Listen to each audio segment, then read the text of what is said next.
Well, hello there. I'm Pagan Pride. This is Selves Instinct, and welcome back to Star Trek Resurrection. Resurrection. I don't remember what it's called now. But, yeah, episode 3. Let's carry on with this navigational complexities.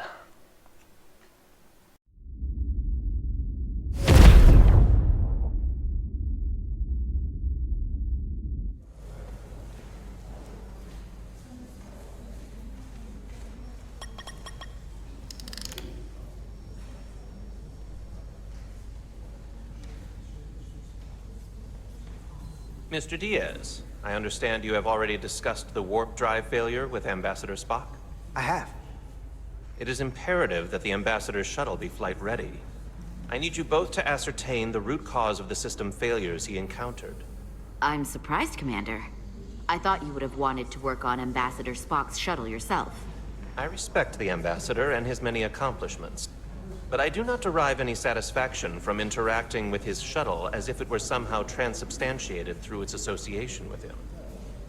Especially when I have the entirety of this starship to concern myself with. I am not the chief engineer of this shuttlecraft. The Ambassador asked me to take a look, and I'm ready to crack this thing open. Good. You could learn from Mr. Diaz's focus. I'll take notes. Then I will leave you to it. Make note of any abnormalities in your report. Carry on. It seems like he's warming up to us. Yeah. Even Chobok has to look at that face and know you've earned some real respect. And I have to admit that I owe you one. You were right to make me go first. I don't know what I was thinking. You've pulled me out of trouble how many times? Call it even. Okay. At the very least, maybe I can track down that bottle of Saurian brandy you're still on the hook for. But first, we have work to do.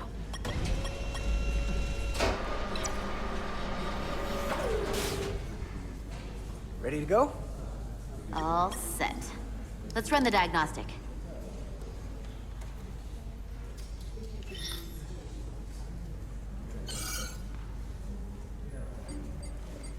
So...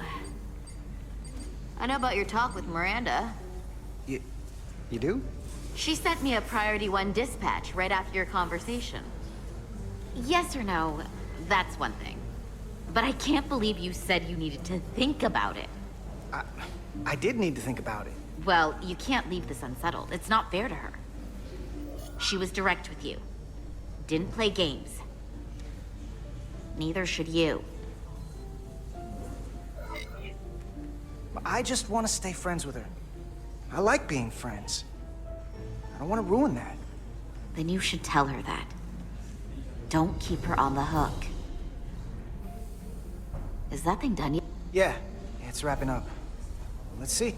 The relays along the primary EPS are blown, but the backup relays are all intact.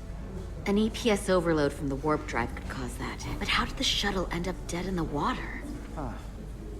Well, maybe the ship's data recorder can tell us something.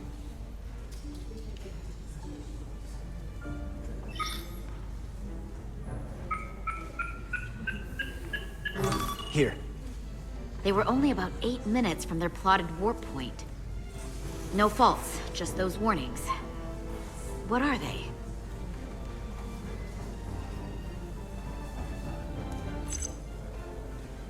Subspace variance out of tolerance. What does that mean? It means the main navigation array lost sight of space somehow. Will the array going offline cause that? Yes, but it should have also thrown a fault code. The warp field became inverted suddenly. I've seen this happen when the center warp coil cracks. A cracked warp coil throws a fault code. Still, we should take a look.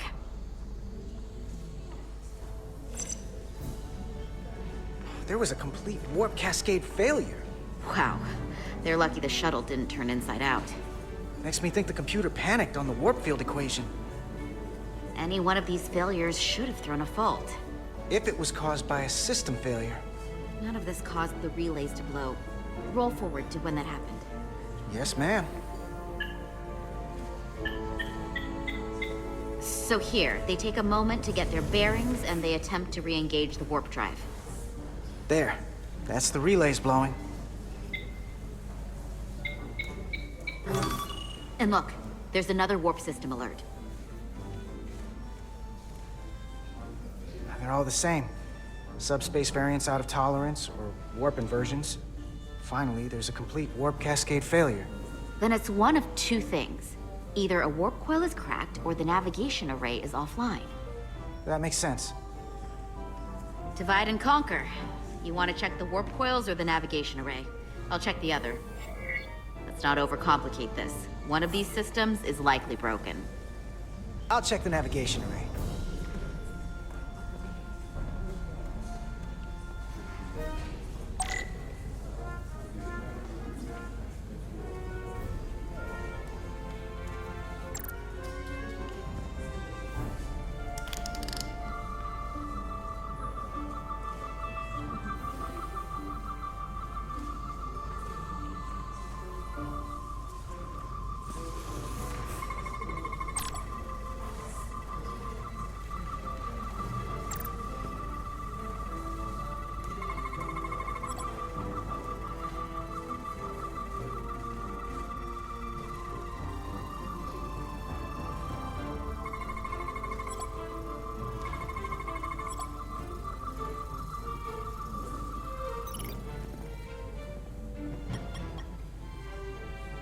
Navigation array checks out, so it must be a coil.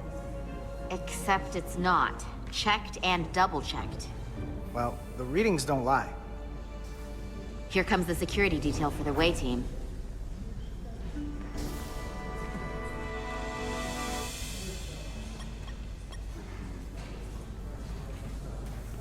Hey, going planet side? Yep, as soon as the negotiating team comes down from the bridge. And you've got your hands full, opening every compartment on this shuttle. I hope you're not just trying to keep busy to avoid thinking about some other things. I'm not trying to put you on the spot. And lucky for you, I've got a ride to catch. Believe me, I've been thinking. Don't think too hard about it. It shouldn't be that complicated to sort out. Hey, Maris. Aren't these those button pushers you're always hanging out with? And you're the phaser jockeys we always beat in Parisi squares, right? All aboard for Hotari. That another one of the captain's railroad things? Gotta be. I just usually zone out by the time he gets to the whole, steam engines were the warp drives of their day part. Catch y'all later. You don't want to miss your train. I do have to go. So, you've had time to think. You have something you want to say to me? The train is leaving the station. I think we should keep things the way they are. You're one of my best friends. And you mean so much to me, and I don't want to risk losing that. I really don't. I understand. I gotta go. Sorry.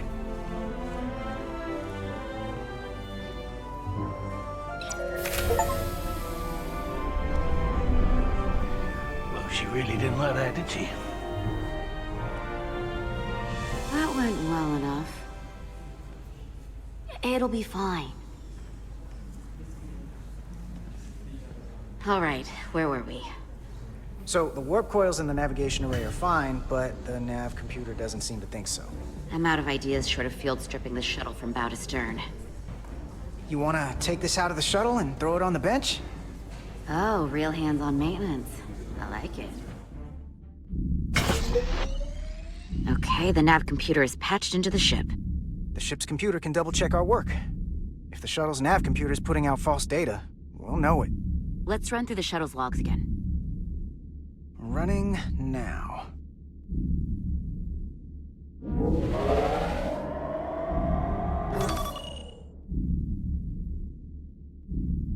Same. Warp field inversion and a cascade failure. However, the Resolute computer doesn't show the same subspace variance. We're in the same conditions that the shuttle was in when it failed. Why wouldn't the ship's computer get a matching result? What if the subspace variance was a momentary occurrence? That's a possibility, and it would explain why the simulation under our current sensor readings failed to reproduce the issue. But a subspace anomaly strong enough to cause a warp field collapse would leave graviton ripples for days. Let's run with the momentary subspace variance theory for now. Roll forward to the shuttle's attempt to re-engage the warp drive. We need the conditions of space around the shuttle at the moment of warp failure. Resuming simulation.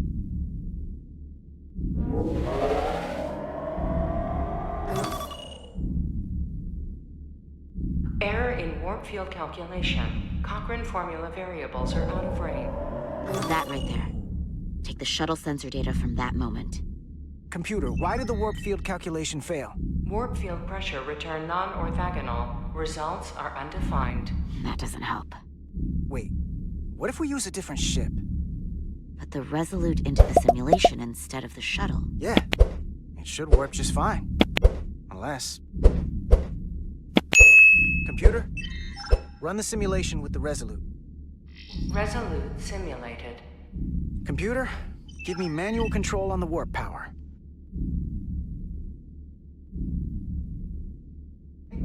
Static field intensity, warp 1.1. 1.2.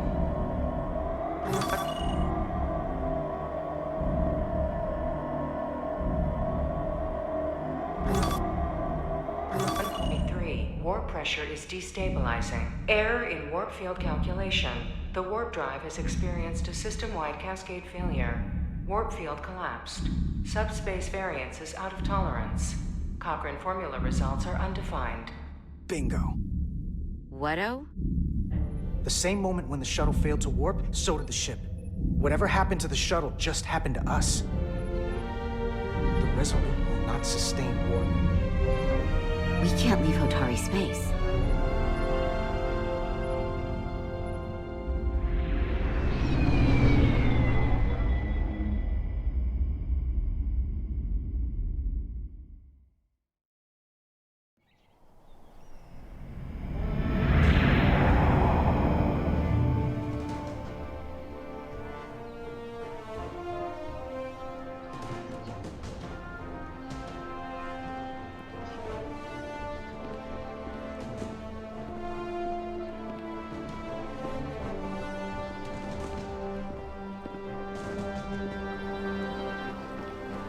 Ambassador Spock, Captain Solano, welcome to Hotari. We are honored you've come. My name is Tylos Altaris, Minister of Diplomatic Affairs. The honor is ours, and this is Commander Jara Rydick, first officer aboard the USS Resolute. You'll find she has a keen mind and unique insight into the dynamics between the Hotari and the Illydians. We are honored to be here as representatives of the Federation. I'm so glad. These must be the representatives of the mighty Federation. The reigning authority in the galaxy. Or so we've been led to believe. Whether that's true or not remains to be seen. But, either way, we're grateful you've made the time to come to our little corner of the universe. And you are? This is Galvin, and this is Citron, the heroes of the revolt in the mines.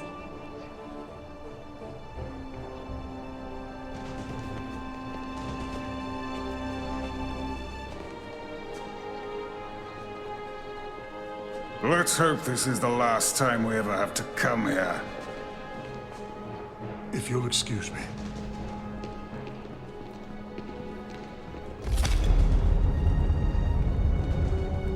I think we're about to begin. Did you hear the arrogance from that guy? I don't know what we're walking into here, but that guy was something. That may be true. But let's keep an open mind going into the negotiations. Hopefully he's just one voice amongst many. Then let's hope he's the outlier. The Hotari have invited us as their guests, so we must show them the proper respect.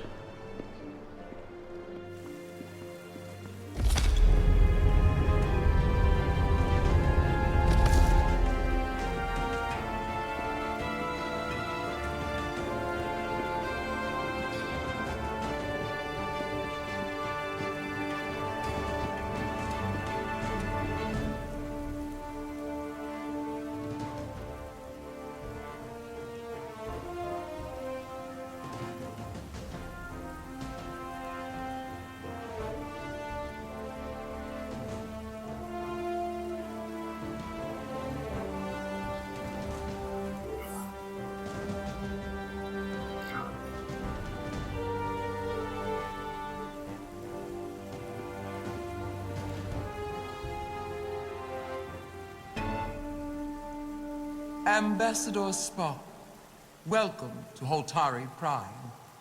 The honor is mine, Your Majesty. That the Federation would send one of their most respected representatives is not only an honor to the Holtari people and their queen, but a recognition of our stature and importance. Let's get on with it, shall we? With all due respect to the Federation and their ambassador, they have no authority here. We are not members of their alliance. We are not subject to their rule, nor yours. We demand the immediate return of all mining operations to Elydian control, as it has been for centuries and will be for centuries more. That has always been our understanding. That understanding has changed. Then you invite war! And if you cannot remain silent, you will be silenced. But his point is well taken. What is the Federation's interest in this matter? Perhaps you would have us trade one oppressor for another? The Federation remains neutral. Our only interest is the peaceful resolution of this conflict. We are here at your request, Your Majesty. For now. I'm trying to keep an open mind here, but it's not easy. I thought they wanted us here.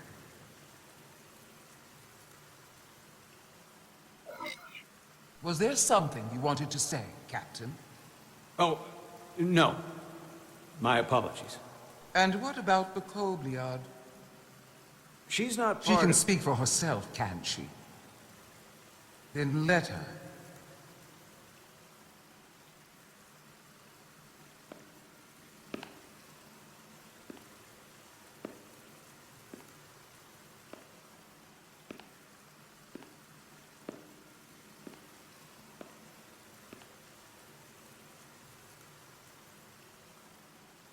Now then, what is your name? Commander Jara Rydek, Your Majesty. Being a Kobliad, you would know better than anyone. Your people suffered brutal treatment at the hands of the Cardassians. Their injustice towards the Kobliad is as unimaginable as it is unforgivable. Not unlike how we have been treated by the Elydians. As much as they'd have you believe they are the victims here, remember it was the Hotari who attacked us. Hundreds of innocent Elydians were slaughtered without mercy in those mines. The blood is on their hands, not ours! Quiet! If after all the Kobliad suffered, you finally had the chance to right that wrong, to get out from under their control, would you take it? Or would you negotiate a peace?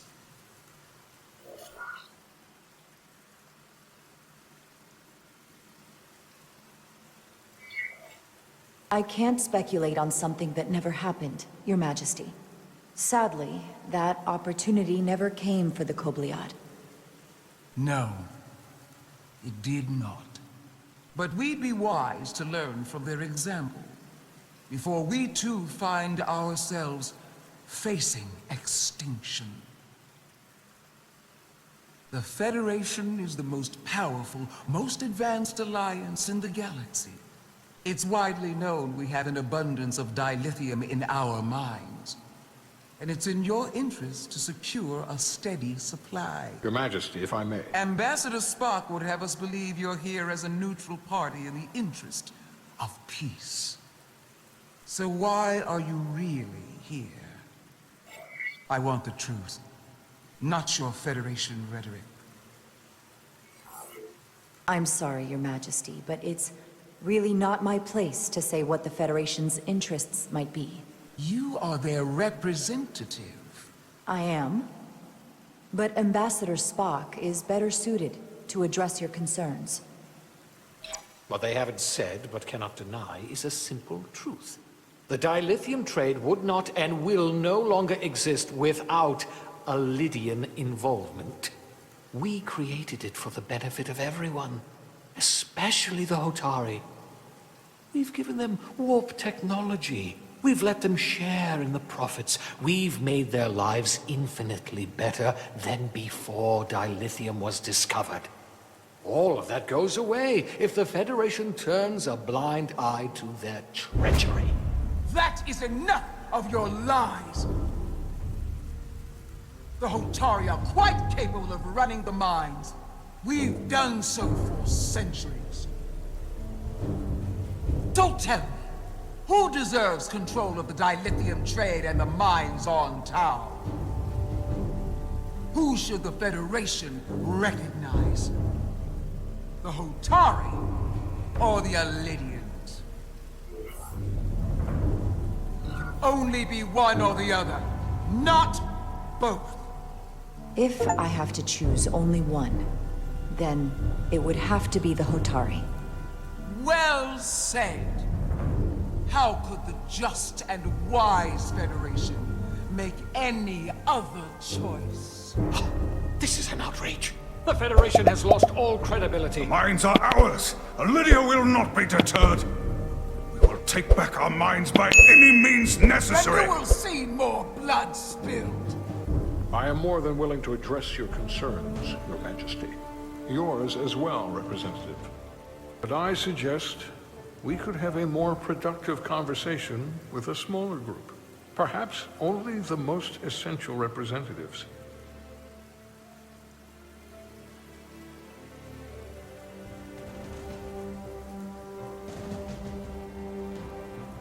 I suppose there is some sense to that.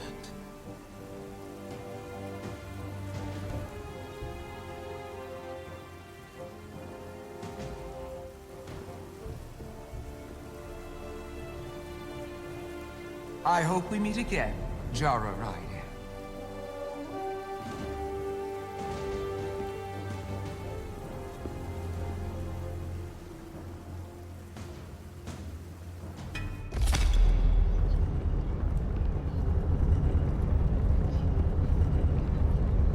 Spock and I will cover everything on the diplomatic front. You make nice with the locals and see if you can get some answers. We need to find out why the Hotari are so willing to risk war. What happened in those mines?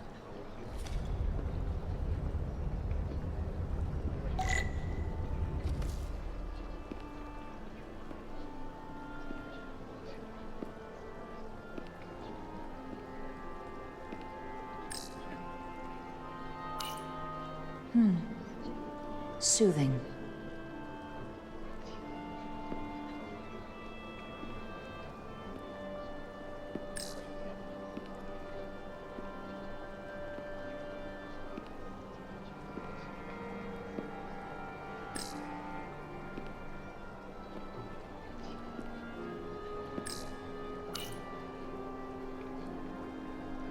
They seem proud of their culture.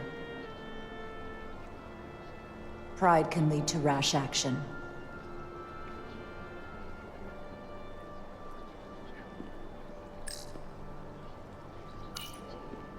I'm probably not telling you anything you don't already know, but these negotiations rely on the Federation's neutrality, as does any hope you might have for a supply of dilithium in the future. So, why you would choose to side with the Hotari escapes me. Without Alidian involvement, there is no dilithium trade. But clearly, you weren't aware. Of all my concerns, dilithium is not one of them. I could care less about securing a supply, now or in the future. I'd be curious to know if the rest of the Federation shares your indifference. Major Solid Arminta, Special Attaché, Alidian Armed Forces. Pleasure to meet you, Commander. I have my issues with the Hotari, but I have to give them some credit. They know how to seize an opportunity. Inciting an uprising the same day as a massive once-in-a-lifetime ion storm. Our assumption was that this storm was just an anomaly. Yes, a very convenient anomaly. At least that was what we were told. Of course, I wasn't there. But who am I to say otherwise? Something tells me there's more to the story. So what really happened? Well, the official story is that it was the storm that enabled the revolt. How else do a bunch of unarmed, unorganized miners seize control of an entire moon, much less thousands of mines? But I've talked to people who were there. They tell a different story. They say they're lucky to have escaped with their lives. That it was more than just the storm. That somehow the miners were able to harness the energy from the storm. I know it sounds crazy. I'm not even sure I believe it myself. But that's what they said. You said the Hotari were primitive. Well, they are. Except for the part about weaponizing ion storms. If you'll excuse me, Commander Ryder.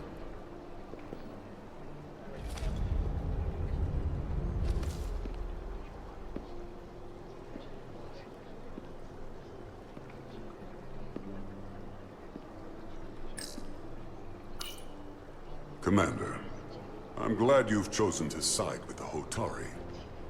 I knew the Federation would see through the Elydians' baseless claims and protect the interests of my people. To be clear, I'm not on either side of this conflict. Our only interest is peace. I will keep that in mind. I assume you were there, the day the mines were seized from the Elydians. Not seized. Reclaimed. And restored to their rightful owners. Yes, I was there. We had to be decisive. Before the Elydians could even realize their worst nightmares upon them. I'm curious why the Elydians haven't fought back. They have the ability to retake the mines anytime they want. Ability is one thing. Courage is another. The Elydians know any hostile action on their part will not end well. They respect one thing above all else, and that is force. The greater the force, the more certain the outcome. Any talk of making peace is just that, and worth little without the strength to secure it. Which makes me wonder about your ship, the Resolute. Undoubtedly the Federation's finest warship. Ready to contend with anything the Elydians might have in store. Or is that not true? Maybe I've misjudged it.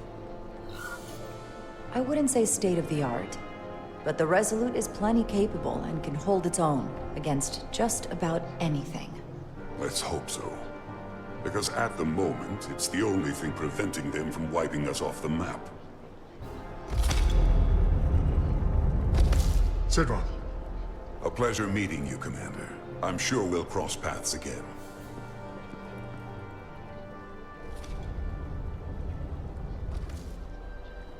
Commander, if I could have a quick word with you. Of course. I'm encouraged to see the Federation supporting my people.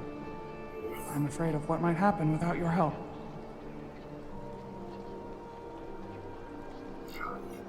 I'm glad to hear it. I just hope you're not the only one who feels that way. I apologize for that. These are unusual times, to say the least. Much is changing. I saw you speaking with the Elydian. I'm sure they're painting themselves as the victims. The Elydians are under the impression the Hotari are somehow the cause of the ion storm. Which I'm sure they attribute to our lack of experience or sheer inferiority. But we are as much the victims of this horrific storm as they are. For the first time in our history, the Hotari have the upper hand. We see ourselves as strong instead of downtrodden.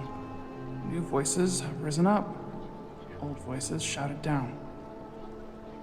Galvin and Sidron have become national heroes. Now, they have the Queen's ear. Better or worse, depending on your perspective.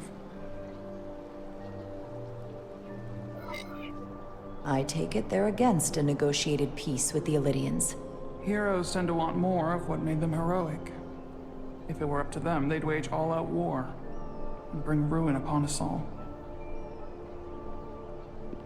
My fear has been that the Elydians will launch an attack and crush us. You've seen their starship, no doubt. They could have retaken the mines whenever they wanted to. but it never happened. And as strange as this may sound, I'd almost say they're afraid. I just don't know what they're afraid of. It's still the same bluster and bravado you would expect from them. But it has no teeth. Like they're afraid of what might happen. Do you think it has something to do with the ion storm? Right now, it's stronger than ever, isn't it? It's entirely possible. I'm not a scientist, but I do know the storm has knocked out all kinds of systems. So maybe the Lydians weren't willing to risk their ships, given all the interference.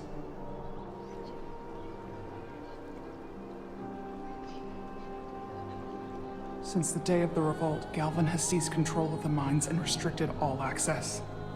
No one's allowed without his personal authorization. And they've taken over a section of the palace with just as much secrecy and security. I'm told it could be something they brought back from the mines. I made inquiries, but everyone pretends it doesn't exist. I strongly suspect they're hiding something. Are you sure of this? It's been the talk of the palace since the day of the revolt. How can we know?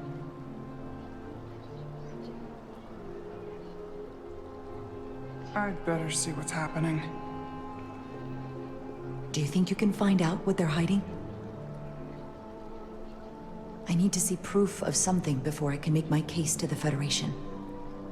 I can try, but even if I found it, I might not know what to make of it. Take this. You can use it to capture whatever you find, and then send it to me.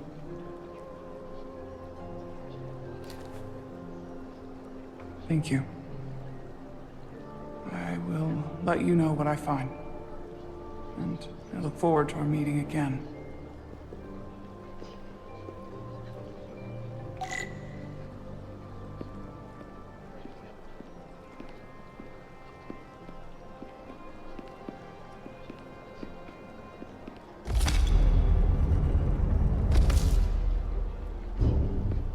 Well, that was a disaster. What happened?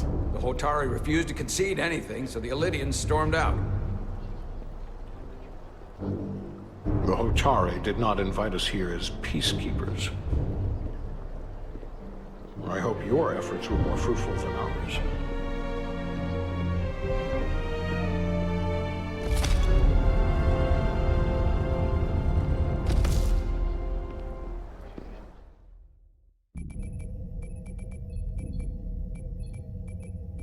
Gravitational harmonics failing to resolve. Warp bubble stability degrading. Increase output to maximum. Increasing warp output to maximum. It's happening again.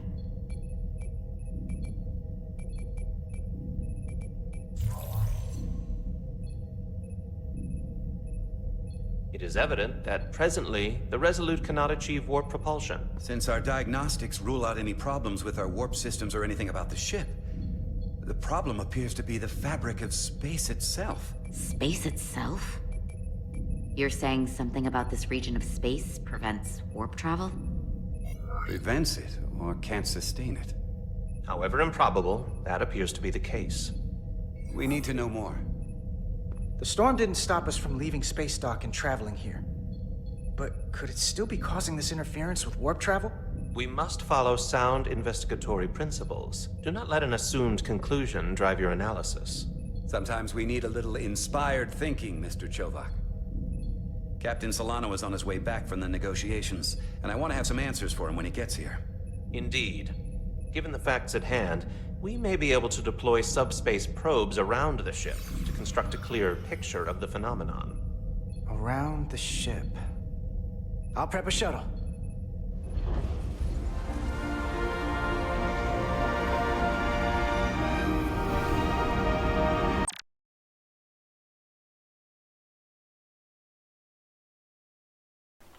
Okay, and we'll call end episode 3 there.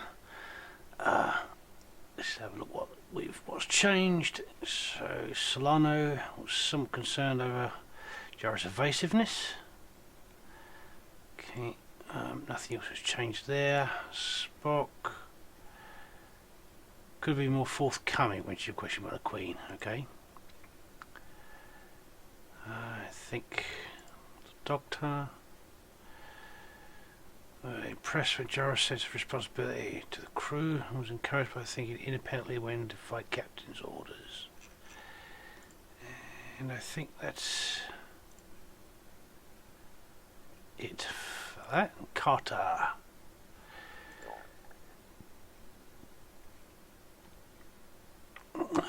Let's remind how the friendship with Carter in he doesn't owe him anything. Miranda was disappointed to learn Carter didn't want to pursue a romantic relationship, but respected the decision. Chovak approved of Carter's eagerness to work on the Ambassador's shuttle. Okay.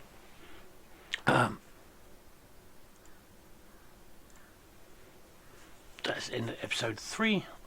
I'm really enjoying this. Thanks for watching, and please consider smashing like and subscribe, and I'll catch you on the next episode. Ta-da for now.